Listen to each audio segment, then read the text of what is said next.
Tudo bom? Prazer novamente me encontrar com você aqui no programa Controverso. Spinoza tinha uma frase muito importante para nós em nossa realidade atual. A virtude é um prêmio em si mesma. Essa frase é muito importante nessa época em que nós discutimos direitos, nós discutimos valores e nós estamos prontos a reposicionar nossa nação através do próximo período eleitoral. Para discutir um pouco sobre esses direitos, esses valores, o nosso convidado hoje é um advogado e também mestre em direito internacional, além de também ser professor em várias graduações. Mas hoje ele assume talvez uma das mais importantes missões na sociedade privada, que é dirigir e presidir a Ordem dos Advogados do Brasil no estado de Goiás. Com vocês, Lúcio Flávio. Prazer, Lúcio Flávio, estar com você aqui. Estamos nos sentindo bem à vontade junto a ti e espero que tenhamos um momento agradável agora. Obrigado, Giovanni. Quero te cumprimentar, agradecer pela oportunidade, cumprimentar a todos os seus seguidores, aqueles que sempre te prestigiam nesse programa que tem cada vez mais crescido em termos de importância aqui no nosso estado e também no país. E uma satisfação muito grande trocar essa ideia com você sobre tantos temas que estão em voga aí nesse momento. Lúcio, eu disse que espero ter um momento agradável porque eu noto que nós estamos num momento muito sério da nossa democracia e da nossa república. Eu queria que você fizesse uma pequena avaliação, como você percebe esse momento hoje, a partir da posição que você ocupa e do grupo que você conduz. Giovanni, eu penso que o país caminha para uma eleição que elegerá novo presidente, novos governadores, novos senadores, deputados. E é momento desses candidatos a nos representarem proporem para o país um novo pacto social. Nós vivemos um momento em que o tecido social anda muito esgarçado em função de disputas entre segmentos, entre uma série de parcelas da nossa população que tem se enxergado muito como grupo, mas não tem se enxergado como nação brasileira. Então é preciso que, quem sabe, o futuro presidente nesse período eleitoral possa nos propor um novo pacto social em que nós possamos nos identificar mais como nação e pessoas que possam trabalhar menos para os grupos aos quais pertencem e passem a trabalhar mais pelo país. Isso é muito importante. Você sente uma certa confusão do papel das instituições no Brasil hoje?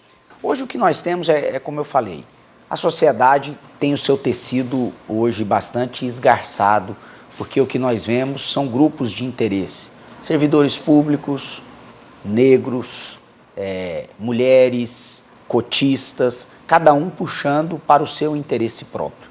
De novo, falta retomar aquele senso de nação de que o bem comum atende efetivamente a todos.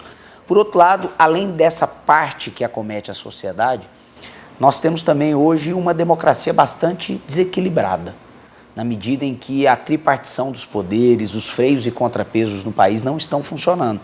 Com a classe política reduzida a quase pó em termos de credibilidade, o legislativo e o executivo perderam a sua pujança. E olha que isso é muito ruim, porque são os poderes que são democraticamente eleitos. Então o que a gente vê hoje é um sistema republicano em que um dos ramos de poder, que é o judiciário, está exercendo funções que exorbitam em muito a sua função tradicional de mero aplicador da lei.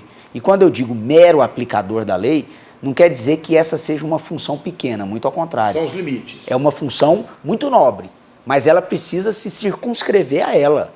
O judiciário não é o local para a criação da lei, para a criação de direitos e nem para debates sobre temas moralmente relevantes para a sociedade que são levados hoje ao judiciário, mas que tem que ter a sua discussão lá no parlamento. Você acha que foi inoportuna a discussão, por exemplo, do aborto, como foi feito, a fim de fundamentar um voto do STF? A minha visão Eu estou usando isso como exemplo. Vamos tratar do aborto, porque é uma matéria que está Agora, está pautada. Está pautada numa DPF no Supremo Tribunal Federal. A minha opinião, ela é muito clara.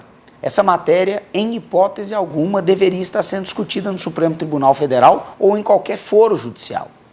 Vamos tratar do Supremo especificamente. Que disposição constitucional que autorizaria o aborto? Não existe. Não existe uma matéria constitucional posta. Não existe um direito constitucional ao aborto. Se se quer descriminalizar o aborto, essa é uma questão que tem que passar pelo parlamento. O parlamento tem que discutir e fazer essa opção moral. O STF, então, nesse caso, não deveria estabelecer essa discussão em aberto, simplesmente fazer a aplicação da Constituição e pronto. Simplesmente. Não existe matéria legislada sobre isso. Aliás, muito ao contrário. Existe matéria legislada sobre isso. Está lá no Código Penal, o aborto é crime, salvo 3 hipóteses de excludentes de ilicitude. Existe lei, não existe vácuo legislativo. Então, se é momento de se rediscutir e, eventualmente, descriminalizar o aborto, nós temos que fazer essa discussão no foro adequado, que é o parlamento. Jamais no judiciário, porque os nossos 11 ministros, por mais bem intencionados que sejam, como eu costumo dizer, não tem um voto sequer para representar a maioria da população brasileira. Então a matéria está sendo discutida no foro equivocado, o que revela que a gente tem um judiciário extremamente ativista, que está fora dos seus limites constitucionais. Lúcio, eu venho de uma geração onde aqui no estado de Goiás a Secretaria de Segurança Pública gostava de dizer que bandido em Goiás não tem nome. O que significa isso? Que não deveria ser dado publicidade a bandido, para que ele não exorbitasse a realidade social que ele ocupa. Eu vou partir para um outro extremo. E juiz? Num outro extremo, não estou comparando com o banditismo, não, mas assim na questão de ser resguardado. O juiz deveria ter o nome tão conhecido como tem sido hoje, suas práticas tão conhecidas. O juiz deveria estar na imprensa nominalmente conhecido, com as suas ideias conhecidas. Isso faz bem ou mal à democracia, à república, à ordem pública? Você me pergunta, deveria o juiz se portar assim? Eu respondo, não. Existe uma palavra que revela ou resume o meu pensamento: autocontenção. O judiciário precisa de autocontenção nesse momento. Significa de redimensionar e compreender de uma vez por todas que a função do judiciário é de aplicar a lei. Apenas e tão somente isso. O judiciário, portanto, precisa de retroceder seus exércitos de campos nos quais ele jamais deveria ter entrado.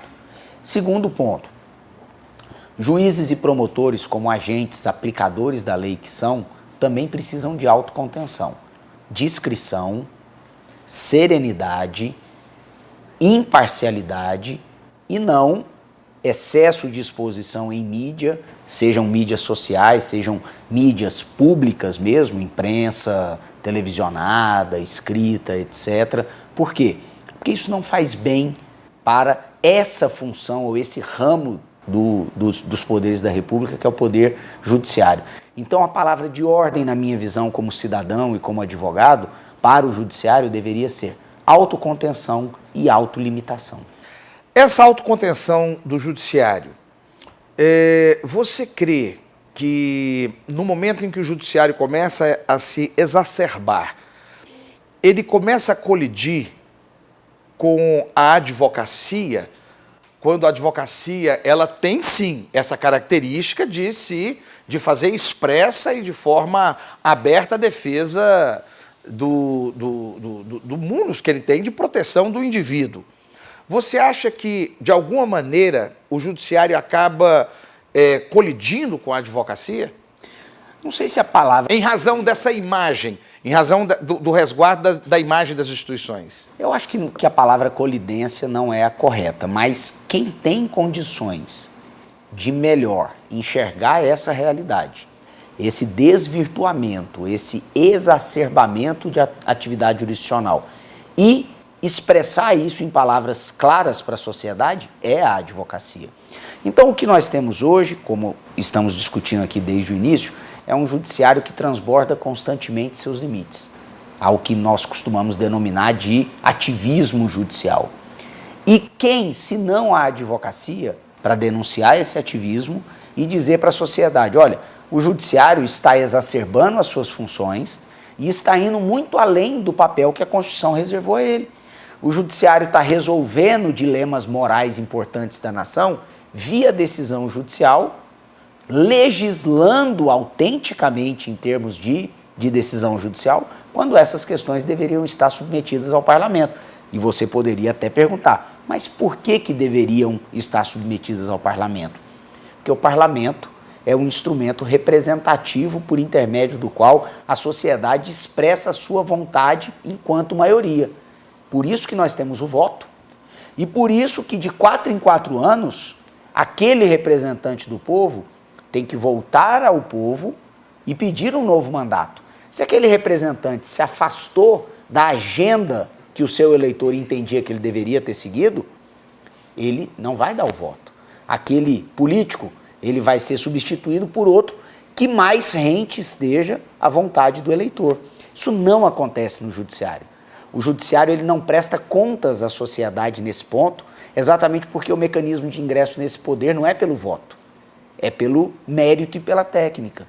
Então o judiciário e os juízes em geral, principalmente os ministros do Supremo, nos temas constitucionais, que são de grande alcance, ficam livres para, no seu excesso de ativismo, tomar posições que muitas vezes não refletem a vontade da maioria da população e não prestam contas por isso. Porque eu pergunto, o ministro do Supremo que votar em desacordo com a sua consciência moral, ele poderá ser removido do cargo em algum momento por você, eleitor? Não. Porque ele é inamovível, ele é vitalício e ele não ingressou ali pelo voto. Está tendo uma rediscussão agora e algumas propostas de alguns candidatos a deputado federal e também senadores de rever essa vitaliciedade do Supremo e do STJ. Qual a sua opinião? Vejo com bons olhos que os ministros dos tribunais superiores tenham mandato. Nesse ponto, eu acho que um mandato de 10 anos é um mandato longo o suficiente para que o ministro possa desenvolver bem as suas funções e depois dar lugar a novos ministros, de modo que o próprio tribunal possa ter uma oxigenação. O fato da vitaliciedade estar posta, ela não tem, na minha visão, contribuído para os tribunais superiores, principalmente para o Supremo Tribunal Federal. De novo, é um tribunal que hoje interpreta a sua própria limitação de competência. Mandato com recondução? Acho que essas são opções que o Legislativo tem que fazer. Agora sim, né? Não vamos o Legislativo tem que fazer essas análises de acordo com a vontade da maioria da população. Algumas perspectivas fazem também uma promessa também de reanalisar o quinto constitucional. Você acha que o quinto constitucional deve ser revisto ou o modelo atual funciona bem? Não, eu acho que, como qualquer instituição, a ordem, o quinto constitucional, tanto na OAB quanto no Ministério Público, carrega seus defeitos e suas idiosincrasias, não tenho dúvida disso. Toda reforma vem para o bem, toda melhoria para avanço de um instituto vem para o bem. Então eu acho que nós podemos sim sentar e rediscutir o quinto constitucional, mas jamais com a tendência, como muitos querem, de aboli-lo. Porque o quinto é um mecanismo de oxigenação dos tribunais de segundo grau e dos tribunais superiores que deve ser mantido, porque coloca na banca de julgadores pessoas com experiência jurídica oriunda do Ministério Público e da advocacia, que são experiências totalmente diferentes daqueles que sempre estiveram do lado de dentro do balcão, que são os magistrados. Então eu penso que os mecanismos de escolha podem ser melhorados, mas o Instituto do Quinto merece ser preservado. Eu vou aproveitar, nós temos só mais um minuto, eu quero aproveitar para te perguntar o seguinte. Mecanismos de escolha. Nós falamos muito do judiciário, vamos falar um pouco do executivo e do legislativo, principalmente do legislativo. Há uma expectativa muito grande de uma melhoria do país após Mensalão, Petrolão, Lava Jato. Porém, nós acabamos de passar pelo processo de escolha dos vices e das composições de chapa. A última chapa de coligação que nós vivemos será essa agora. E, infelizmente, o que foi feito nesse período? O que conduziu foi, na verdade, o tempo de TV. E não nem mesmo a ideologia e nem programa de governo. Lúcio, num cenário como esse, há perspectiva de mudança? Acho que mudaremos as pessoas, mas não mudaremos as práticas. E daqui 2 anos, 4 anos, estaremos discutindo as mesmas coisas. Enquanto um país continuar tendo mais de 30 partidos políticos, enquanto nós tivermos a nossa democracia vinculada a tempo de televisão e a fundo partidário, vai ser dificílimo romper com esse sistema que nós estamos vendo aí. E agora nós vamos ter um pequeno intervalo e enquanto isso eu deixo um questionamento para você, telespectador, pensar e também o nosso presidente. E qual o papel da Ordem dos Advogados do Brasil, Conselho Federal e os conselhos seccionais, em todo esse ambiente que você acaba de analisar? Apenas um minuto. Quer se manter competitivo na sua carreira? Venha para a Dalmas, pós-graduação 100% presencial em Goiânia. Oferecemos cursos reconhecidos pelo MEC nas áreas de Direito, Farmácia, Engenharia e Psicologia. Contamos com professores renomados, especializações atualizadas. Além disso, as aulas são um fim de semana por mês. Venha para a Dalmas e faça parte dessa escola de líderes.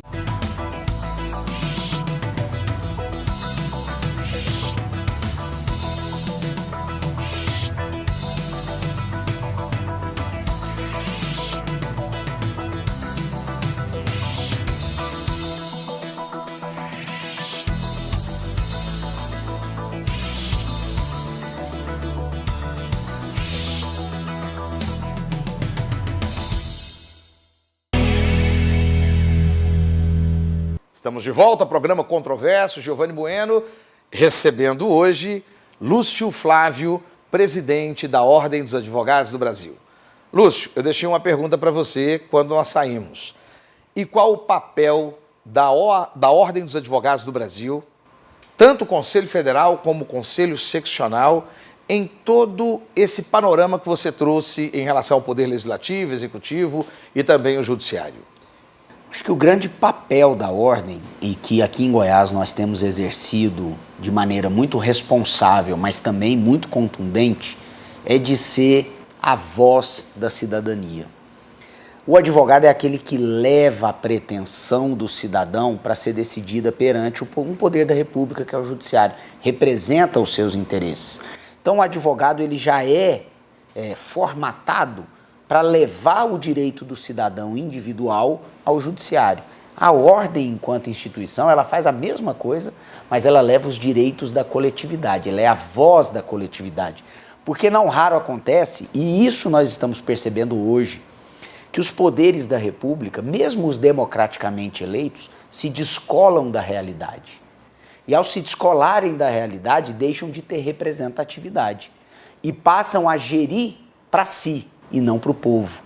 E isso nós temos percebido que acometeu o Judiciário, o Executivo e o Legislativo nos últimos tempos. Quem é que vai denunciar? Quem é que vai dizer, poderes da República, vocês estão descolados da realidade, olha o povo aqui que está querendo tudo totalmente diferente. A Ordem pode cumprir esse papel e tem cumprido esse papel de ser a voz da sociedade perante os poderes constituídos.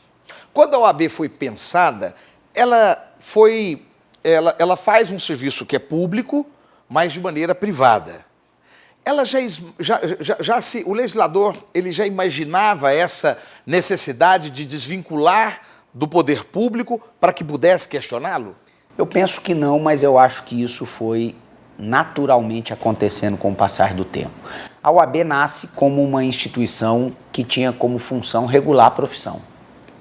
E isso vem lá de 1930 com o decreto de Vargas, quando se cria a Ordem dos Advogados do Brasil. Mas após esse momento histórico, essa ordem passou a ter uma função muito mais importante do que a mera regulação da profissão.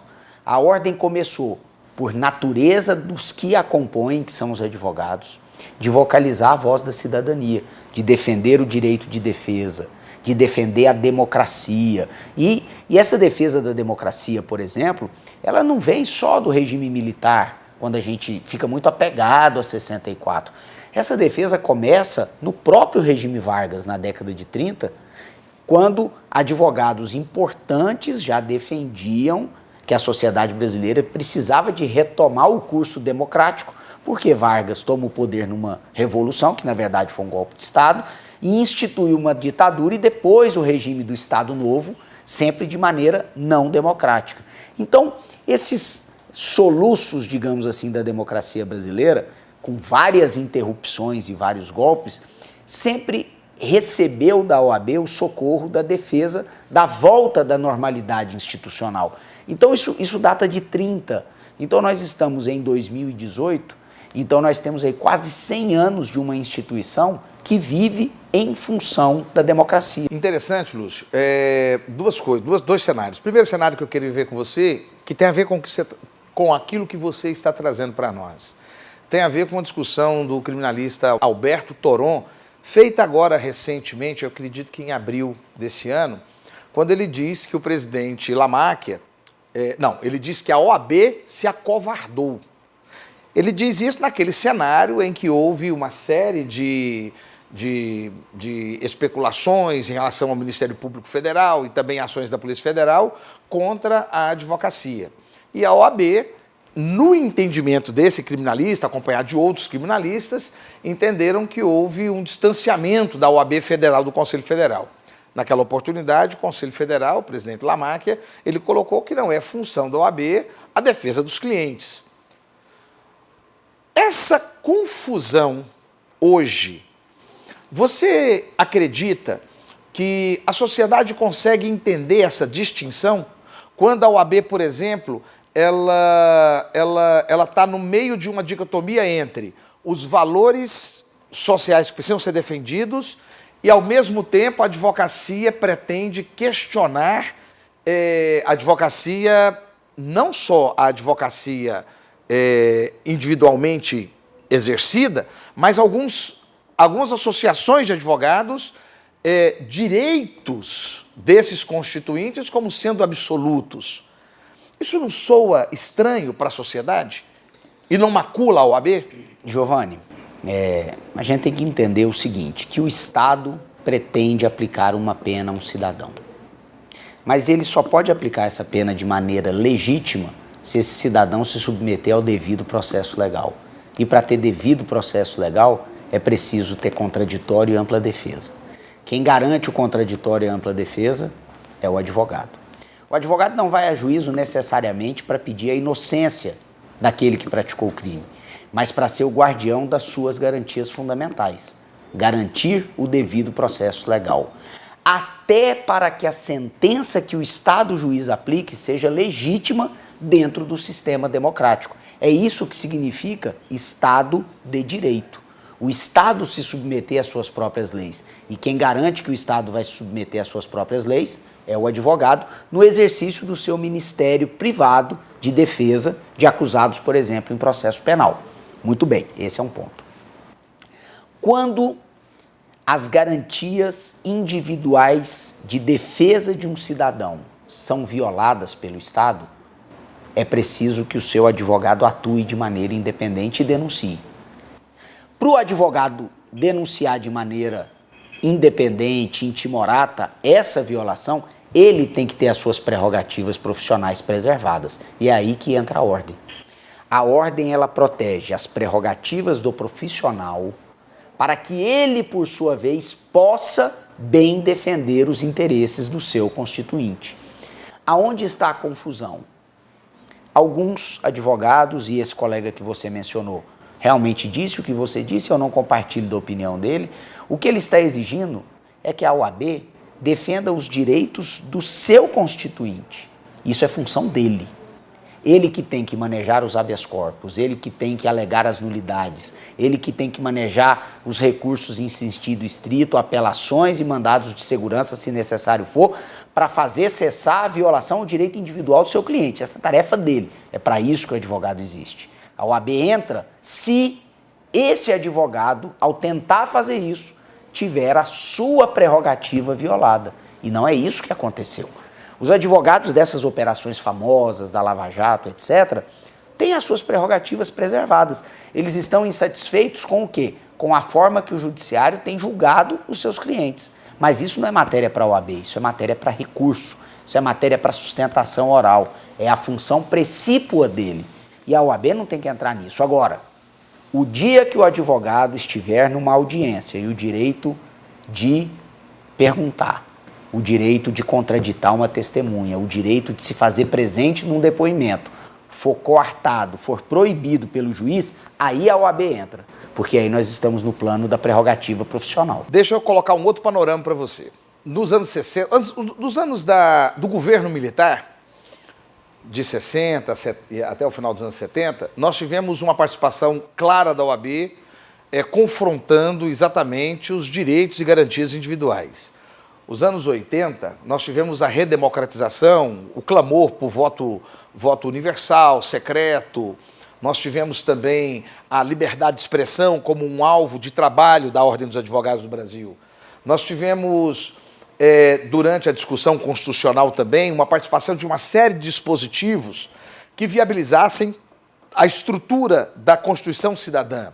Nos anos 90, a OAB fez um trabalho claro e grande contra o excesso de medida provisória. Tivemos 1.128 medidas provisórias que quase que anulavam o Congresso Nacional. A OAB se manifestou no início dos anos 2000. Nós tivemos um forte trabalho sobre crime organizado, inclusive com aquelas 25 medidas que a OAB apresentou para poder combater o crime organizado. O que nós temos como grande baluarte para a OAB hoje? O que é uma concentração que a OAB ela trabalha focada hoje? Giovanni, eu acho que são dois pontos primordiais, pelo menos na minha visão como dirigente de ordem. O primeiro foco da OAB deve ser sempre a defesa intransigente das prerrogativas profissionais. E esse não é um trabalho que se executa hoje para se resolver amanhã. Em Goiás nós estamos fazendo isso. Muito. Mas é importante que os colegas advogados que nos assistem, inclusive, entendam isso. Defender prerrogativa é tarefa diária. Por quê?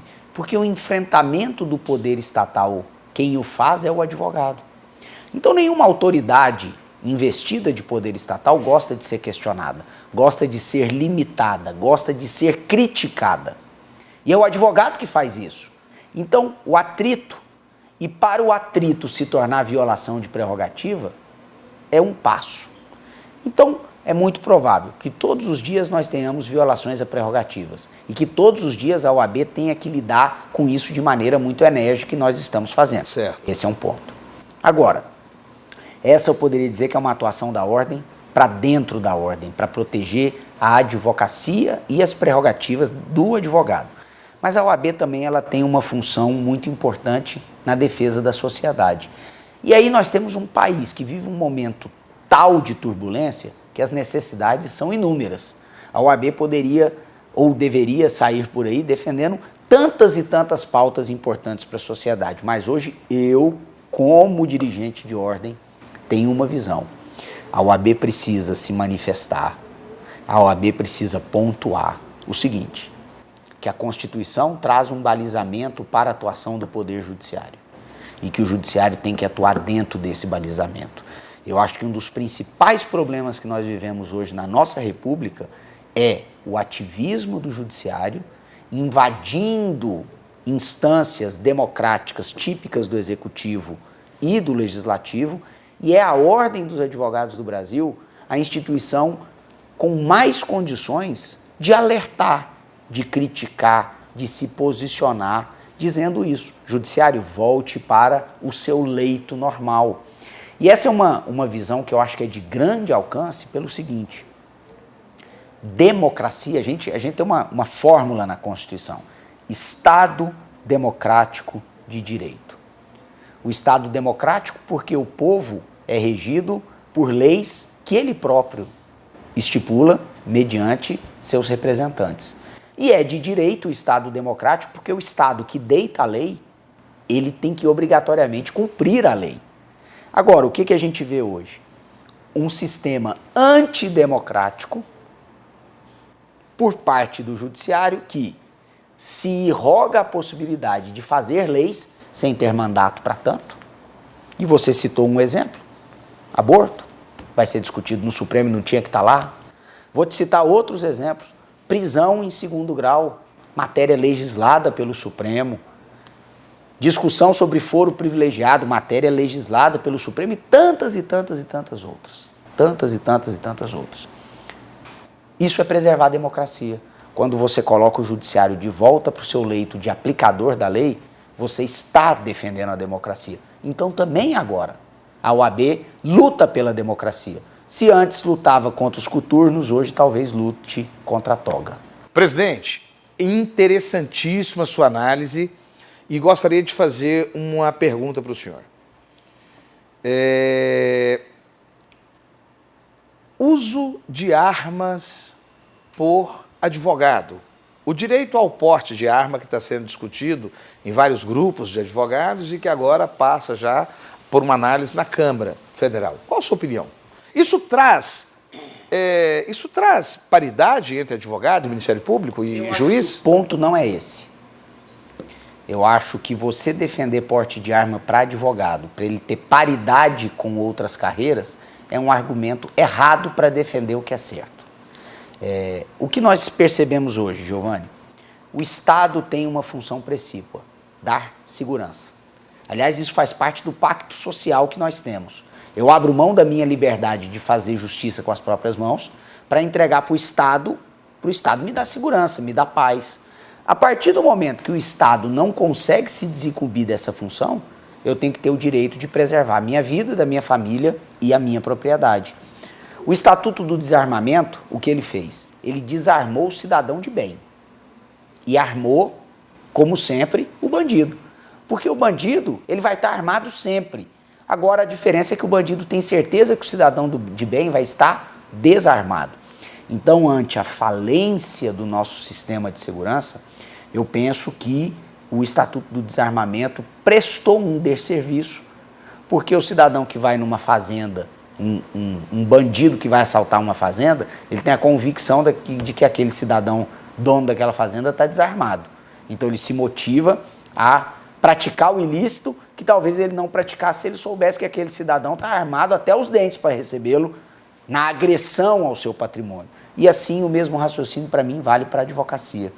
A advocacia é uma profissão de enfrentamento, é uma profissão que você desagrada interesses particulares e públicos e, portanto, ao advogado deve ser dado o direito de ter o porte de arma para preservar a sua vida, para preservar a sua própria defesa, porque o Estado não dá conta de fazê-lo. Essa é a questão. Se juiz e promotor têm porte de arma, isso para mim não interessa. Não faz diferença no contexto, porque o fundamento é outro. O fundamento é a preservação da vida e do patrimônio, que é básico para qualquer pessoa. Lúcio, nós temos uma sociedade hoje, numa estrutura organizacional do Estado, que não entrega o seu serviço. E eu digo isso a partir daquilo que é de conhecimento público e já feito várias avaliações sociológicas. Nós temos houve na nossa organização constitucional a instituição das agências reguladoras que visavam fazer exatamente o mecanismo de fiscalização, de coordenação dos vários serviços que são oferecidos à sociedade. Não funcionam. As comissões temáticas da Ordem dos Advogados do Brasil, dentro dessa visão, dessa missão que a Ordem tem, elas conseguiriam contribuir de maneira institucional para ajudar a sociedade a ter um instrumento maior de forçar o Estado ao cumprimento das suas obrigações? Giovanni, o que eu vejo, e vou chegar na resposta, mas eu preciso fazer uma análise antes.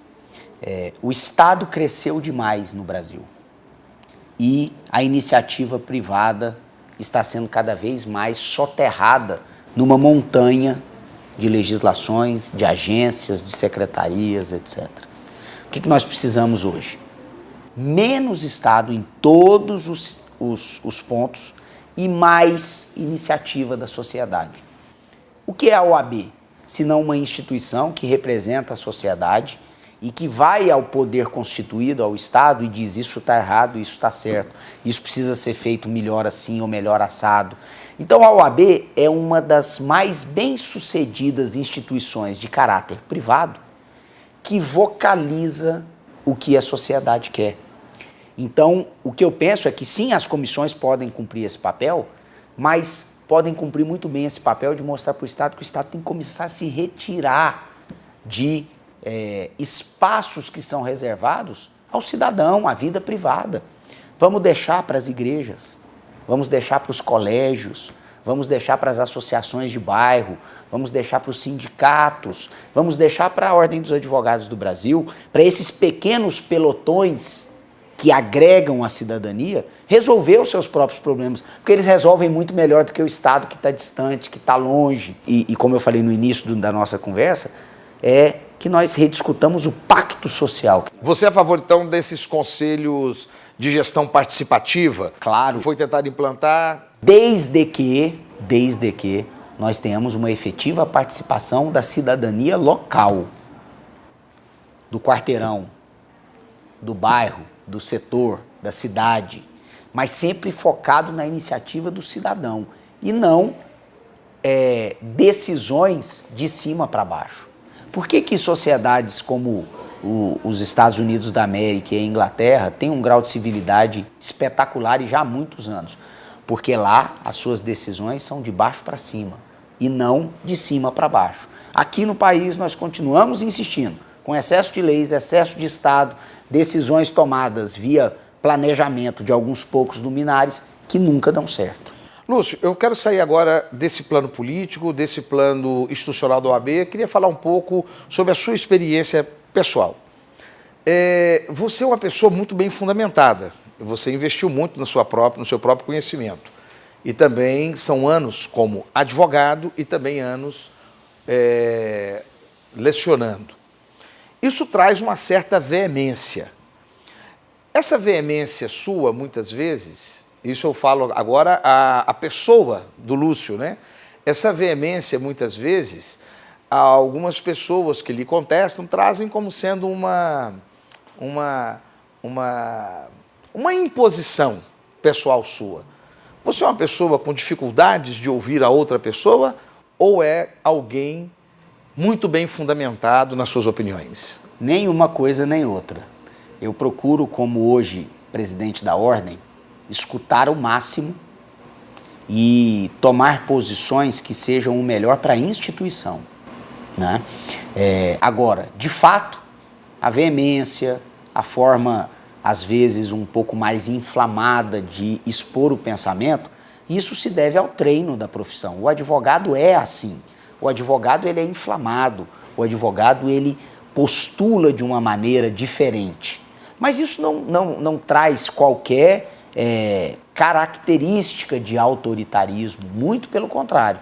Agora, sem sombra de dúvida, quando você defende uma posição, essa posição tem que ser bem defendida, tem que ser defendida com autoridade, tem que ser defendida com clareza. E é assim que eu me porto. Agora, no dia a dia, sou uma pessoa democrática, ouço todos os segmentos que compõem a nossa ordem, me submeto com tranquilidade a todas as decisões do Conselho Seccional, que é o órgão pleno e soberano da OAB, mas quando vocalizo a decisão que foi tomada democraticamente, vocalizo-a com essa veemência que todos esperam de um advogado e da ordem. Uma vez eu te entrevistei e você me disse que você queria ser presidente para que você pudesse ter voz. Essa frase é uma frase que eu vou levar comigo durante muito tempo. Agora você aguarda o tempo em que você deixará de ser presidente para que essa voz tenha ainda maior amplitude. Correto? Eu vejo até o seguinte, Giovanni, de fato, uma dos ideais que me motivaram a caminhada à presidência da Ordem era ter voz, mas não a minha voz, a voz da cidadania, que é muito bem representada pela OAB. E nesse período de 32 meses à frente da instituição, eu posso dizer que alcancei isso. Posso dizer que em momentos importantes nesses 30 meses, a sociedade goiana e goianiense teve voz na OAB. Nós questionamos desde as blitz do IPVA, que ilegalmente retém os carros dos contribuintes goianos. Nós questionamos o aumento abusivo do IPTU aqui na cidade de Goiânia, isso tudo com ações judiciais. Nós fomos a instituição que protagonizou e que exigiu medidas efetivas na crise do sistema prisional aqui no estado de Goiás, no início desse ano. Nós fomos a instituição que vocalizou a indignação social com a tentativa de se criar novos benefícios à magistratura, principalmente um pagamento retroativo da licença-prêmio, que ninguém da sociedade admitia num momento como esse. Então, isso é ter voz. É se posicionar e ver que a ressonância acontece. Mas essa voz, eu não deixo de ser um intérprete de uma vontade que é muito maior. Essa voz, essa voz, como ela foi ressonada, ela atingiu desde a direita até a esquerda, ela atingiu, nesse sentido, ela foi bem plural, né? Atinge o Estado, o município, atingiu Ministério Público, atinge a magistratura. Isso demonstra um caráter apolítico. Essa ausência do interesse e da verve política no seu trato pessoal, você acha que a advocacia estava preparada para um presidente com essa característica? Eu até me permitiria fazer uma observação. Eu não acho que é uma atuação apolítica. Ela é apartidária. Apartidária, perdão, tá certo. Porque política ela é. Porque influencia ou busca influenciar em decisões do executivo, do legislativo e do próprio judiciário, no que o judiciário tem de administrador dos seus próprios recursos. Hora nenhuma a OAB foi a público criticar uma decisão judicial jurisdicional, mas se sente legitimada para questionar uma pretensão, por exemplo, de reduzir o expediente forense das 8 às 18, que é atualmente, para passar a ser das 13 às 19. Essa é uma decisão administrativa do judiciário. O judiciário atua como gestor e a ordem tem legitimidade para dizer que isso não atende o interesse público. Então, a nossa vertente é uma vertente apartidária e o que é certo não tem partido e o que é certo não tem ideologia. O que é certo pode estar à esquerda, pode estar à direita, pode estar numa agremiação partidária azul, pode estar numa agremiação partidária vermelha. E, como presidente da ordem e como presidente do conselho, nós temos que ter essa clareza. O balizamento é o da Constituição e o balizamento é o do que é certo, do que a sociedade espera dos poderes constituídos. Então, acho que a gente tem conseguido dar essa resposta, não sem sofrer críticas, não sem sofrer algumas retaliações, mas isso faz parte de tomar posição. O Churchill dizia o seguinte: você tem inimigos? Parabéns, sinal que você alguma vez na vida lutou pelos seus direitos e pelos seus pontos de vista. É isso que a gente faz aqui. E para concluir o nosso encontro de hoje, duas perguntas. Primeiro, interna. Você acha que conseguiu trazer, juntamente com todo o grupo que te cerca, você acredita que trouxe uma OAB que queremos, que é uma OAB que a advocacia pretendia? Giovanni, eu não tenho a menor dúvida de te dar uma resposta afirmativa. E te digo em brevíssimas palavras. Recebemos uma OAB absolutamente endividada, hoje as nossas finanças estão em dia. Recebemos uma OAB totalmente vinculada a um sistema político e partidário, absolutamente vinculada e subserviente a esse sistema, e hoje nós temos uma OAB absolutamente independente, como nós discutimos aqui. Hoje nós temos uma OAB que olha pelo advogado do interior, fazendo os serviços da ordem chegarem na sua ponta de linha, que é com computador, com ar-condicionado, com internet de qualidade, onde o advogado precisa. Hoje nós temos uma OAB organizada, uma OAB que pode projetar o seu futuro e um futuro grandioso. Então eu não tenho dúvida absolutamente nenhuma que nós estamos construindo a OAB que queremos.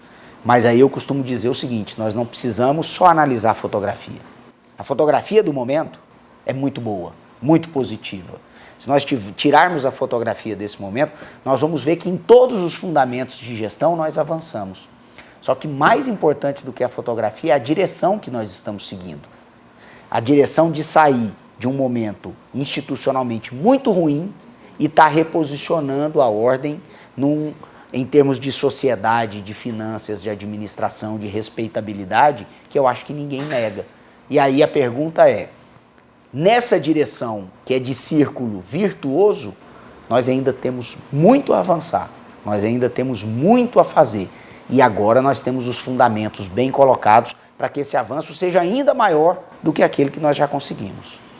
E, para concluir, é uma pergunta que eu tenho feito para todas as autoridades que eu tenho entrevistado, desde governo, Senado, líderes de instituições. O Brasil tem jeito? Você acredita, não com sentimento ufanista, mas você acredita que há um caminho a ser percorrido? E acho que esse é o questionamento que o nosso telespectador gostaria de ouvir de você. Giovanni e caros telespectadores, o Brasil tem jeito, se nós começarmos a consertá-lo agora. E para nós consertarmos o Brasil a partir de agora, é preciso que no Brasil a lei valha para todos. Esse é o principal fundamento para qualquer país se desenvolver. No Brasil, infelizmente, o primado da lei não impera. O Estado que faz a lei é o primeiro a descumpri-la. Muitos dos que aplicam a lei não a aplicam para si próprio. E aí nós chegamos a esse estado de coisas que nós estamos vendo aí. Então eu acredito muito que o Brasil tem jeito, desde que nós nos conscientizemos, nesse momento, 2018, com muito atraso, de que a lei posta valha para todos, do soberano mais poderoso até o cidadão mais humilde. A lei tem que ser igual para todo mundo. O dia que o Brasil respeitar o primado da lei, nós daremos o salto civilizatório que a gente precisa e que estamos esperando há tanto tempo. Queria lhe agradecer pela franqueza, pela sinceridade, pela abertura e desde já, em nome da Fonte TV, convidá-lo. Nós sabemos que vai haver campanha interna da OAB em novembro e nós gostaríamos de fazer talvez o primeiro debate da temporada. Fica o meu convite desde já. Fica aceito o convite e eu agradeço a oportunidade, parabenizo pelo programa e pela disposição de discutir temas que hoje não encontram tanta ressonância dentro daquela análise superficial do politicamente correto. Você tem feito realmente um programa controverso. Muito obrigado. E a você, principalmente, que tem nos acompanhado, nos assistindo, por favor, venham participar conosco dos desdobramentos nas redes sociais. Até o nosso próximo encontro. Giovanni Bueno, Controverso.